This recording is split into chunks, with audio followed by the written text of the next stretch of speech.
Now, we can blame the left for many ills society around the world suffers from, and we'd be correct.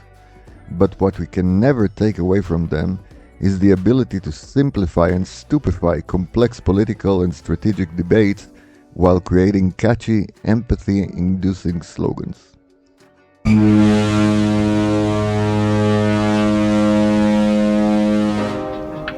Welcome to the Holyland Dispatch podcast.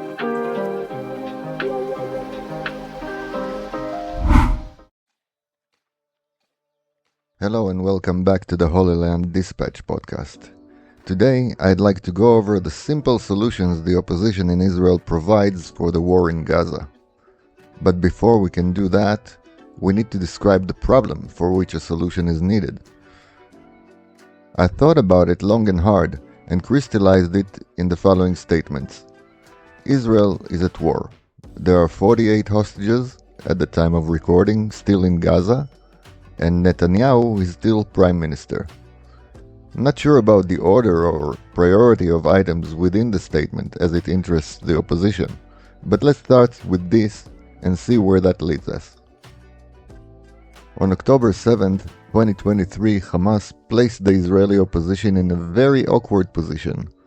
Theoretically, it shouldn't have been complicated at all. After all, Israel was attacked, and the political agendas were supposed to be swept aside in favor of unity in response to the atrocities. Verbally, the opposition leaders said the right things. We're standing with the government of Israel in support of defending the citizens of Israel, etc., etc. But even then, something in the body language of their speakers, Benny Gantz and Yair Lapid being the central figures back then, was very uncomfortable. The sheer thought of having to stand shoulder to shoulder with their greatest enemy, Benjamin Netanyahu, very likely cost them a lot of sleep. Very quickly the narrative shifted. Even after Gantz had joined the emergency coalition, he kept signaling to his then base the clear message that they do not share Netanyahu's goals, priorities, or strategies. Through constant leaks from the war cabinet, they allegedly kept the resistance flame on, just enough so. It became very clear that the opposition was in a catch-22. They couldn't very well go completely against Netanyahu. On the other hand, the campaign of placing all the blame on him has begun. If they'd become the people who restrained the campaign, they'd suffer the electoral consequences. If they embrace it, they give up hope of stealing votes from Netanyahu. After all, they present themselves as so-called center, and not the actual left they are. Bibi also cut some of the branches on which they sat, when he halted military action to facilitate hostage deals.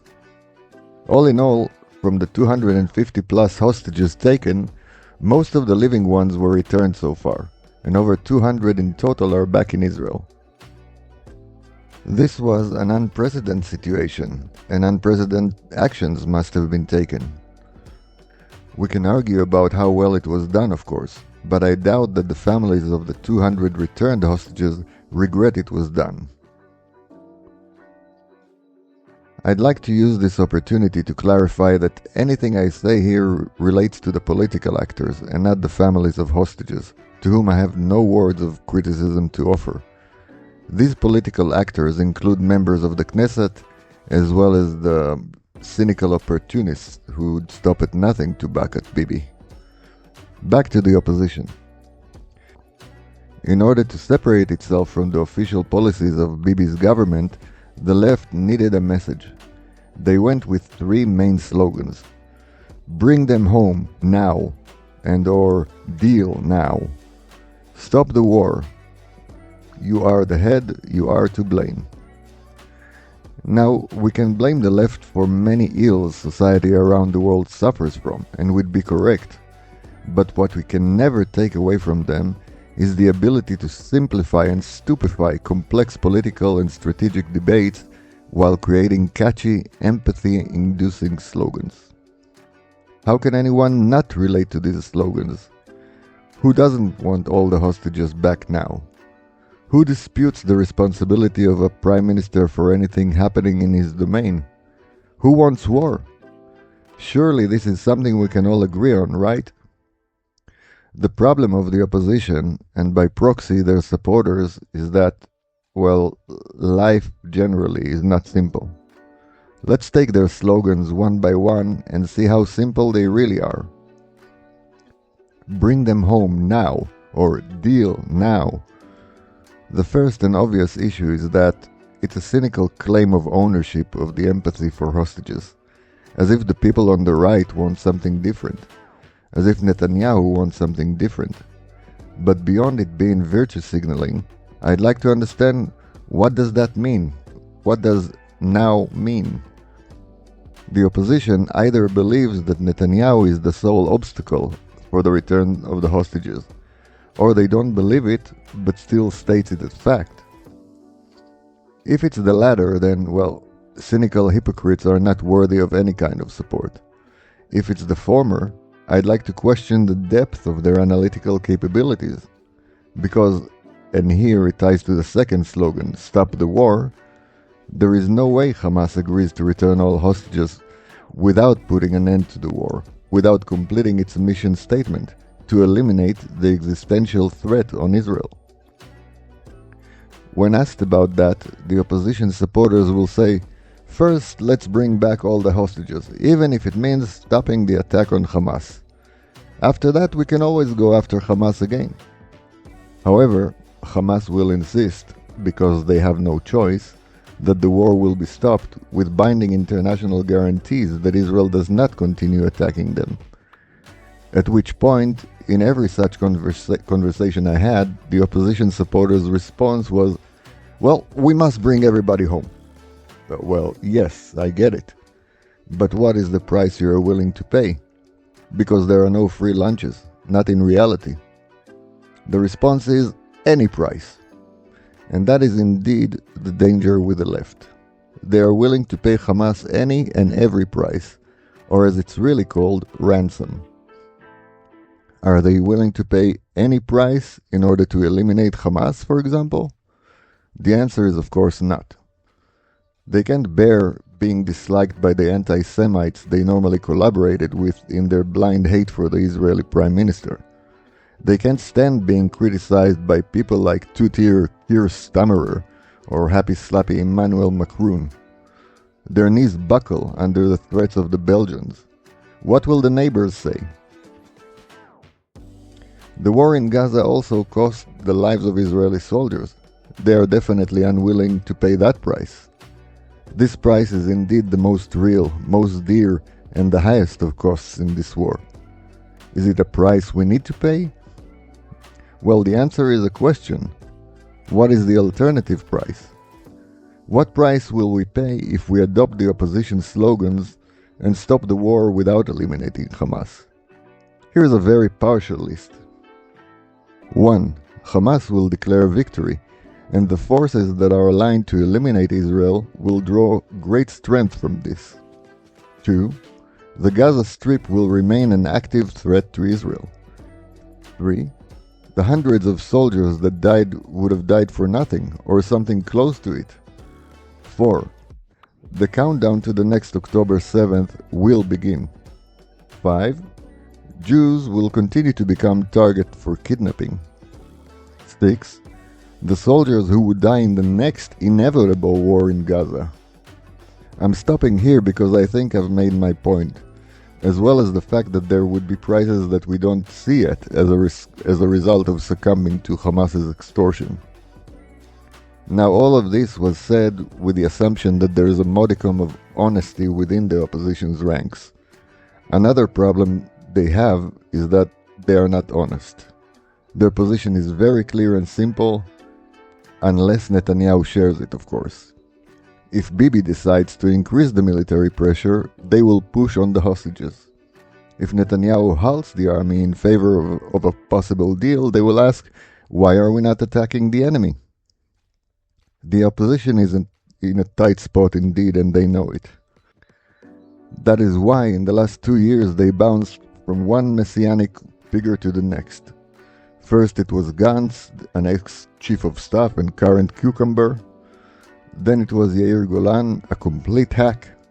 then Gadi Eisenkot, another ex-chief of staff who was collaborating with Gantz and now split from his party. Now it's back to the crook Naftali Bennett. Which brings us to the actual factual slogan that at the very least has a tiny bit of honesty in it. The "you are the head, you are to blame" campaign. The premise that the PM is always responsible is acceptable.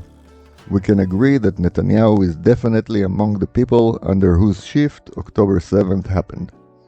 Yet, the opposition is being facetious and borderline diabolical when it comes to this accusation.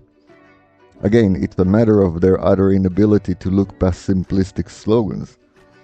I'd like to suggest a few questions that the opposition might use for some self-reflection. Who are the other people involved in the decision-making along the years since 2005? Does that list include all of the leaders of the opposition who were PM?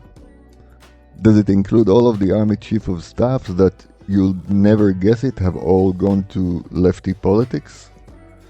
Does it include all of the heads of Shin Bet that were preoccupied with bogus settler violence, quote-unquote, rather than gathering intelligence on the actual enemies? Does it include pretty much all of Israeli media who purposefully ignored the brewing pot of violence in Gaza?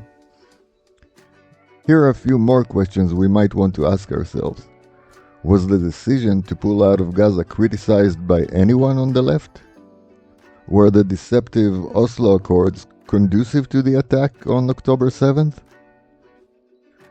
Was the idea that a terrorist organization with declared mission statement to kill all Jews can change its stripes led by the right or the left?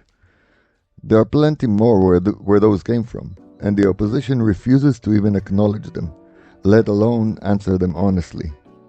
Because their simplistic worldview revolves around kicking Netanyahu out of office, and the price Israel will pay be damned.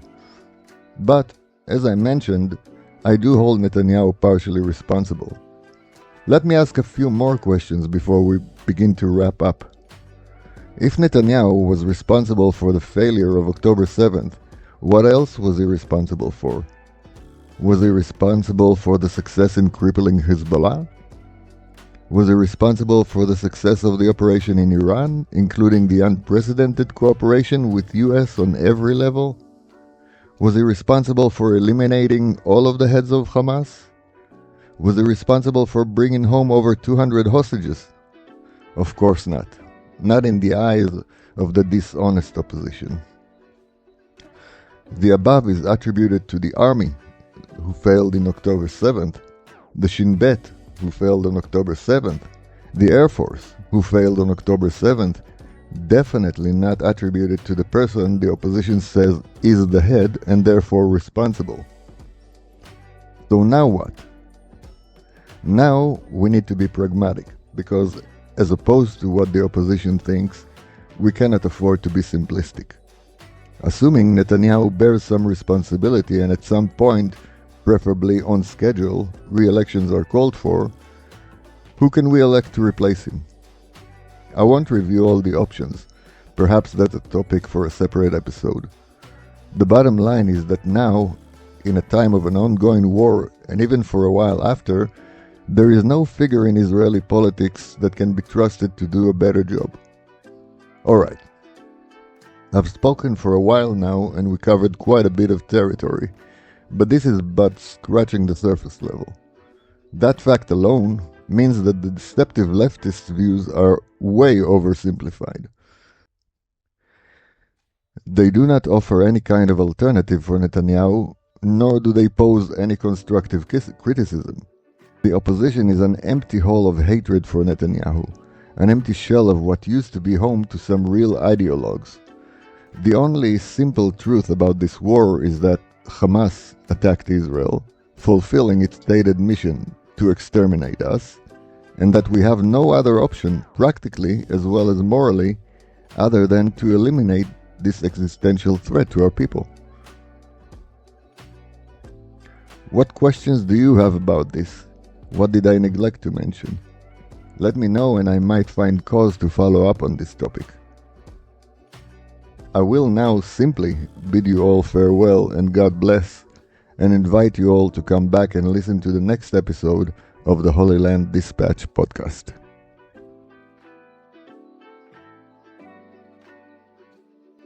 Da da da da da da.